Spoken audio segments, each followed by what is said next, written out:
Shalom, pessoal. Aqui é Vivian Lopes. Eu estou gravando esse vídeo onde nós vamos conversar um pouquinho sobre o que acontece na sala do trono do Rei do Universo.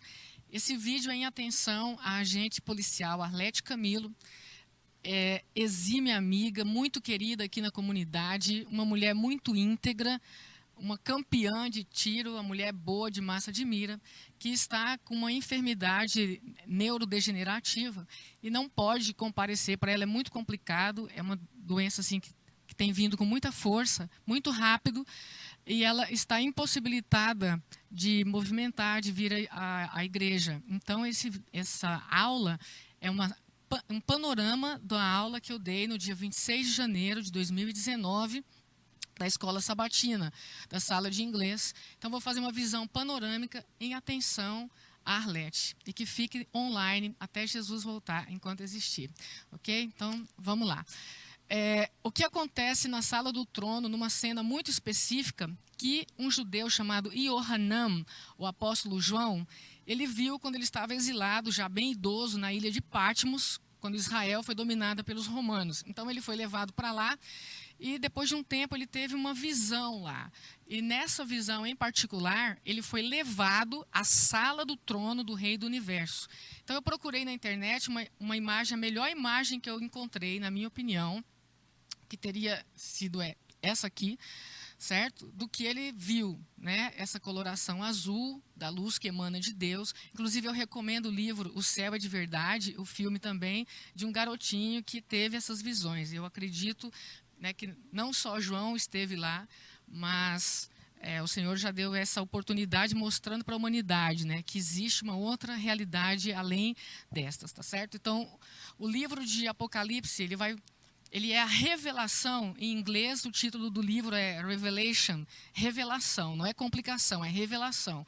Então ele é a revelação de Jesus Cristo. Jesus, Yeshua, ele é o leão de Judá, ele é também o Cordeiro de Deus, ou seja, ele é o cumprimento máximo daquele ritual de se sacrificar um cordeiro na Páscoa, do sacrifício do cordeiro pelo pecado. Ele é o sacrifício perfeito pelo pecado da humanidade. E ele também é representado pelas letras hebraicas, Aleph e Tav, a primeira e a última letras do alfabeto hebraico, e aqui está em grego. Então eu vou falar um pouquinho com vocês também do hebraico, porque esse livro é a revelação de Jesus. Então, frases que Jesus disse que revelam a si próprio.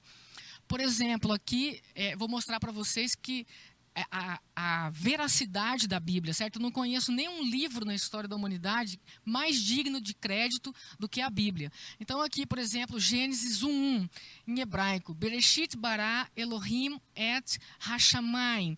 Aqui, Bereshit seria em princípio, bara, criou, Elohim seria deuses. Seria a palavra mais primária, a primeira palavra que aparece para Deus na Bíblia, no livro de Gênesis. Apesar dela ser plural, aqui é criou, tá certo? Bará, criou. Então, eles chamam de plural majestático, porque em hebraico você não tem o superlativo, como a gente tem aqui, para falar altíssimo. Então, por exemplo, se você vai falar uma árvore que é muito alta, pode vir no plural essa árvore, então se diria árvores, mas não quer dizer que seja árvores no plural, e sim que a árvore é muito alta. Então, Elohim é Deus, o Deus único, né, que está aqui indicado no verbo bará, que só é usado para Deus, que é criar do nada, que está no singular, né? Então, não poderia ser eles criou. Ele criou, Elohim criou. E o que eu quero destacar mais é essa partícula aqui, essa palavrinha et, que ela não tem tradução nenhuma. Simplesmente ela aparece aqui. E como explicar isso, né? Então, em princípio, Deus criou os céus. Em hebraico não existe a palavra céu no singular, é sempre céus. Então ele criou os céus. Então o artigo o, ele está indicado aqui nessa primeira letra rei. Essa palavrinha et, que é formada pela primeira e pela última palavra do alfabeto hebraico, Aleph e Tav, normalmente ela é seguida por essa letra aqui, rei.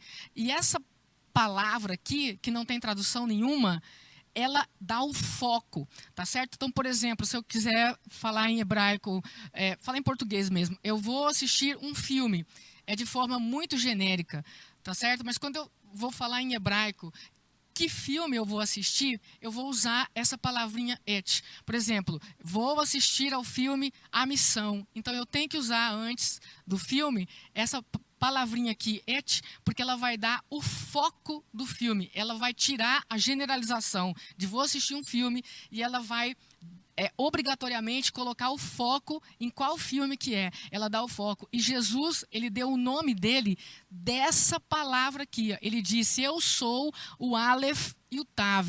Então, eu quero ir um pouquinho mais fundo nessas duas letras do alfabeto hebraico. Inclusive, por exemplo, aqui, João 1:1, no princípio era a palavra, ou o verbo. No princípio, veja bem a palavra, no princípio, olha Gênesis 1:1 aqui, em princípio, no princípio. Então, João 1:1 diz, no princípio era a palavra, e a palavra estava com Deus, e a palavra era Deus. No Salmo 119, todo esse salmo ele é dividido em blocos e cada bloco tem o nome de uma letra hebraica. Tá? Então, o primeiro bloco, Aleph. E se você for olhar o que diz o bloco Aleph e o que diz o bloco Tav, é o Jesus que está descrito ali. Tá certo? E, em Apocalipse 19:13, está escrito assim, o seu nome é a palavra de Deus. Então, é muito profundo você ir no significado de cada letra hebraica. Então, deixa eu explicar para você um pouquinho mais sobre essa letra Aleph. Aleph nem sempre teve, ele não já nasceu com aquela forma, voltar aqui, com essa forma aqui. Tá? Então, no paleo-hebraico, que deu origem ao hebraico, a letra Aleph era representada assim, a cabeça de um boi, está aqui a inscrição em pedra, tá certo? Então, o alfabeto hebraico a primeira letra era assim. E no hebraico, todas as letras, elas são conceitos. Então, o conceito de Aleph, a cabeça do boi, é força, poder, chefe. Então, quando você vai escrever pai em hebraico, Abba, a primeira letra é esse Aleph, que é força, poder, o chefe. Daí que vem a palavra pai. Então, Jesus disse, eu sou o Aleph. Então, ele é a força, o poder, o chefe. E ele disse, eu sou o Tav, a última letra do alfabeto hebraico. Então, em paleo-hebraico, como essa letra aqui, a última letra é essa cruz aqui. E ela foi se desenvolvendo, evoluindo, até chegar nessa forma moderna dessa letra hoje. E os gregos tomaram emprestado do hebraico o Tav para formar o Tal. O grego, ele veio do hebraico, tá certo? E o latim veio do grego. Então, aqui está o tal grego que deu origem ao T latino, né? Que veio dos gregos, tá certo? E o significado de Tav é aliança, sinal, monumento. Não é curioso que aponta, né, para a morte de Cristo na cruz? É tudo muito interessante. Então, Jesus, ele disse muito claramente, eu sou o Aleph e o Tav, aquele que dá o foco que estava no princípio com Deus e que é Deus. Então, só para complementar um pouquinho mais, então aqui já é um pouquinho mais tarde no tempo, né, por volta de 3.000 anos atrás, chamado o alfabeto hebraico antigo. E eu estou pegando essa figura aqui do Centro de Estudo do Hebraico Antigo, tá certo? Então, você tem aqui as letras Aleph, Bet, Gimel, Dalet, Rei. Tá certo? Então, no hebraico, você escreve da direita para a esquerda. E vieram os gregos e simplesmente pegaram essas letras e colocaram como se estivesse num espelho. Então, a letra alfa, né, vocês vejam que é exatamente a letra Aleph, né, só que o sentido da letra Aleph está para lá e o sentido do alfa está para lá. Ó, olha o Bet e o beta, gama, entendeu? Então, as letras gregas, elas são as letras hebraicas, como se estivesse no espelho. E aí, com o tempo, essas letras, né, se tornaram o alfa, o Aleph, hebraico, deu origem ao alfa, grego, que deu origem ao A latino, tá certo? Então, a origem do alfabeto é esse paleo-hebraico, tá certo? E para finalizar isso aqui, então aqui você teria todas as letras desculpa. Todas as letras em paleo-hebraico, tá certo? Como que elas evoluíram e a letra moderna. E muito curioso aqui, então Jesus diz que ele é o Aleph e o Tav. A primeira letra de Jesus, do nome Jesus, Yeshua, em hebraico, é o Yod, que em paleo-hebraico é um braço, né? É a mão ou braço, certo? Muito curioso, porque ele morreu numa cruz, né? De braços abertos, derramando seu sangue pela humanidade. E no hebraico, as letras, elas são números também. Então, a letra Aleph é o número 1, a letra Bet é o número 2, tá certo? E a 10ª letra, onde começa o Yod, que é a primeira letra do nome Yeshua, é o número 10, certo? E lá em Apocalipse 19:13, está escrito assim: e o seu nome é Palavra de Deus. E quantos são os mandamentos? 10. Então, a palavra de Deus é Deus mesmo. E Jesus está dizendo que ele é a palavra de Deus, ou o verbo de Deus. Tem essa tradução também. Tá certo? Bom, então vamos voltar lá para a sala do trono. Então, o apóstolo João, ele teve visões de uma cena na sala do trono de Deus, onde ele viu um cordeiro que ia quebrar o lacre de um rolo que estava lacrado com 7 selos. E esse rolo, nesse rolo está escrito o destino de Israel, das nações, do planeta Terra, o futuro. Tá? Então, ele viu o momento em que esses selos foram rompidos. Então, no momento que isso aconteceu no céu, tinha um judeu lá olhando. Parece que o judeu está em tudo, né? Então, o profeta Ezequiel, ele teve uma visão similar a esses seres que o apóstolo João viu na sala do trono. O que João viu na sala do trono? Ele viu vários tipos de seres lá. Então, Ezequiel também já tinha visto esses seres. Eu vou mostrar para vocês aqui uma simulação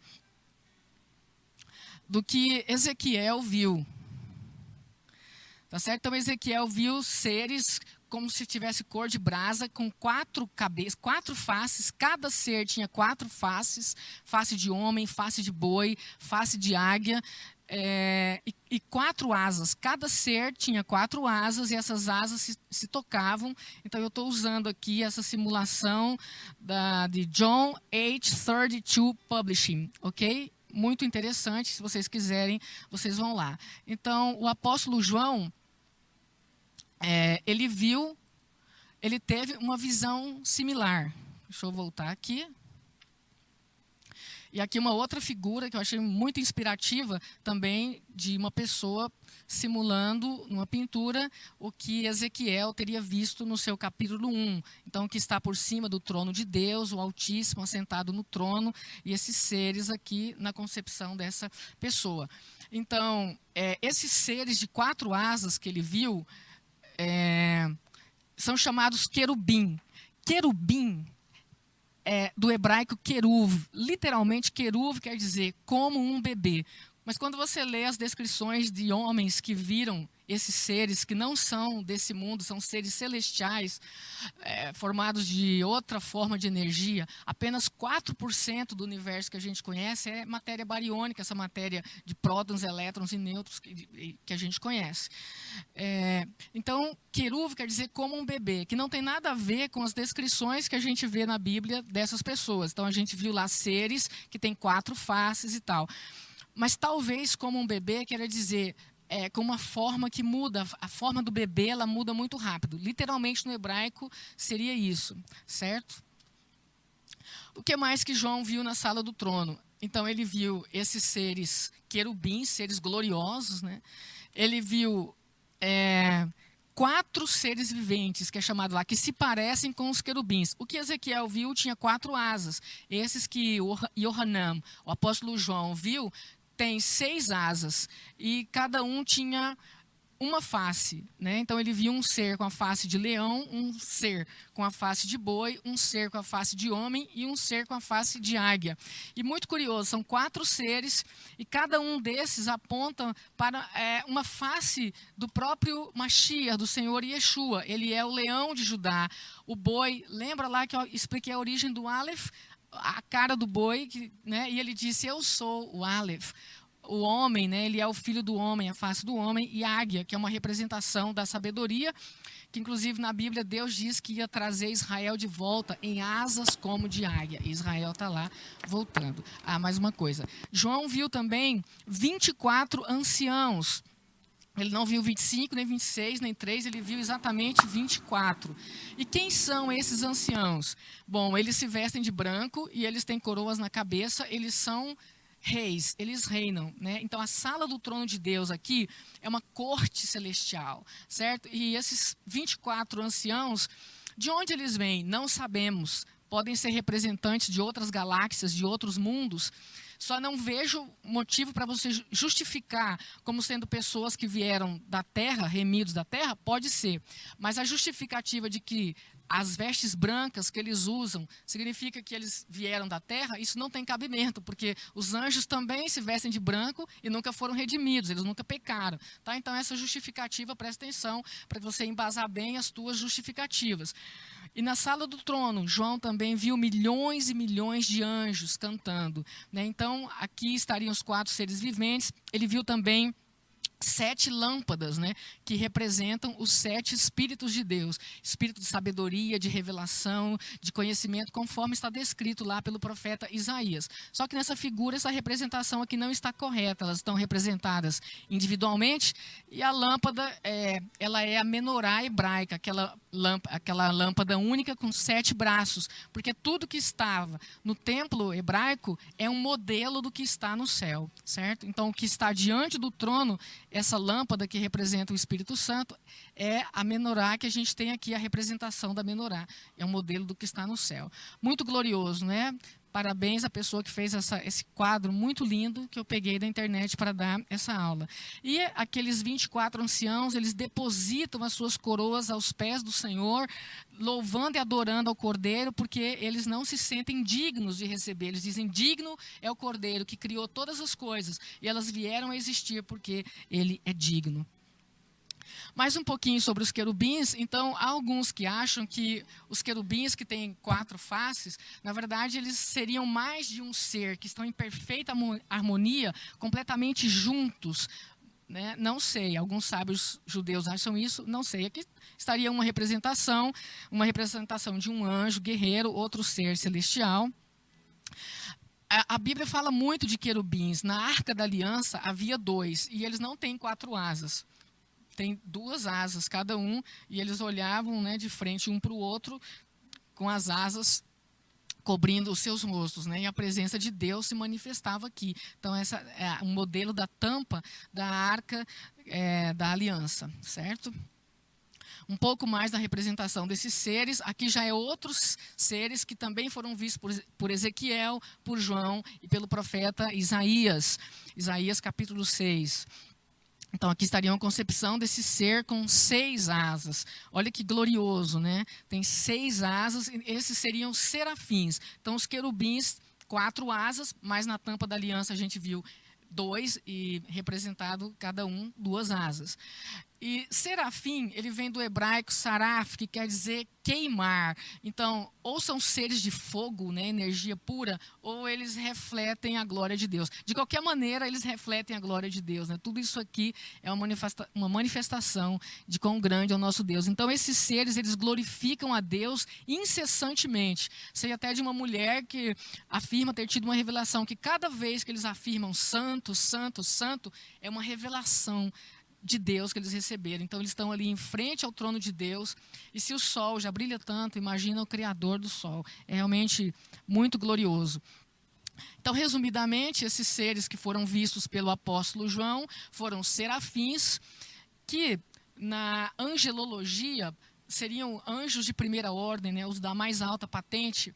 Há pessoas que discordam, eles seriam da segunda ordem, mas enfim, são seres extremamente gloriosos, né, que estão ali sobre o trono, proclamando a glória de Deus. Depois os querubins, que seriam anjos de segunda ordem, por exemplo, em Gênesis 3, 24, eles são citados. Quando Adão e Eva foram expulsos do jardim, Deus colocou querubins ali para guardar o caminho da árvore da vida, para que o ser humano não fosse lá e assim ficasse nesse estado de decadência para sempre. Ele viu as 4 os 4 seres viventes, o apóstolo João viu, os 24 anciãos que eu já comentei. E quero comentar, então, por fim, sobre alguns códigos que aparecem no livro de Apocalipse. O número 12, nenhum desses números é à toa, está lá por acaso. O número 12 é um código para Israel. Você pode ver aqui, por exemplo, em Gênesis, no capítulo 37, José ele teve um sonho. Gênesis 37, no verso 9, quando José conta para a família dele, né? Teve ainda outro sonho, referiu a seus irmãos, dizendo: sonhei também que o sol, a lua e 11 estrelas se inclinavam perante mim. Contando a seu pai e a seus irmãos, repreendeu o pai e lhe disse: que sonho é esse que tiveste? Acaso viremos, eu e tua mãe e teus irmãos, a inclinar-nos perante ti em terra? Então, esse número 12... ele aponta para Israel. E lá em Apocalipse, capítulo 12, nós vemos de novo essa mesma representação, o sol, a lua e as estrelas. O número 24 é 12 mais 12. 12 são as tribos de Israel. 12 também são os judeus que foram os apóstolos, a base da igreja, o alicerce da igreja. 24, ele aponta para sacerdócio e para governo celestial. Então, se você olhar em Crônicas, capítulo 24, 1 Crônicas 24, 3 a 19, está relatado lá a ordem dos sacerdotes, o turno dos sacerdotes, tá certo? E você pode ver outras referências bíblicas também, as divisões do sacerdócio levítico. Então, 24 é um código para esse sacerdócio e para governo celestial. 4, o que significa o 4? 4 aponta para o que foi, para o que é criado. Também para o ministério de Jesus. Lembra? Os 4 seres viventes que estão diante do trono, cada face representa aquilo que Jesus é também, e do ministério dele, certo? 14 é 2 vezes 7, que representa a duplicidade da perfeição. Cada geração até Cristo é de 14 em 14. 2 representa testemunha. Lembra na lei de Deus? Para ser válido tem que ter o testemunho de 2 a 3 pessoas. 7 é o número da perfeição. 7 é o número da integridade e do descanso. 10 aponta para a lei. Yod, a primeira letra da palavra Yeshua, Jesus, é o número 10 em hebraico. E lembra o que ele disse? Né? Ele disse lá em Apocalipse 19, 13, e o seu nome é Palavra de Deus. Então 10 representa a própria lei de Deus. Muito curioso que essa cena do trono de Deus está em Apocalipse capítulo 4, falando sobre o Cordeiro de Deus, e aparece nada mais, nada menos do que 14 vezes a palavra trono. Acho que a maior densidade da palavra trono na Bíblia, num único capítulo, nesse capítulo 14. Então, João, ele teve esse privilégio de ver o momento em que os selos foram rompidos e o Cordeiro sendo adorado, o Cordeiro que representa Jesus. Então, por que o Cordeiro recebe esse rolo lacrado da mão do Pai, que está sentado no trono, o Altíssimo, e ele é digno, ele estava sendo adorado, então ele é Deus, ele é digno de quebrar os selos. Por quê? Porque só ele derramou o sangue dele pela humanidade no sacrifício perfeito, certo? Ele tem o controle de tudo, ele é a autoridade, a força, o poder, o controle. Ele tem o poder para fazer todas essas coisas acontecerem, e vai acontecer. E no início do livro de Apocalipse, a gente encontra lá uma bênção, que bem-aventurado é aquele que lê, né, e aquele que ouve as palavras da profecia desse livro, porque o tempo está próximo.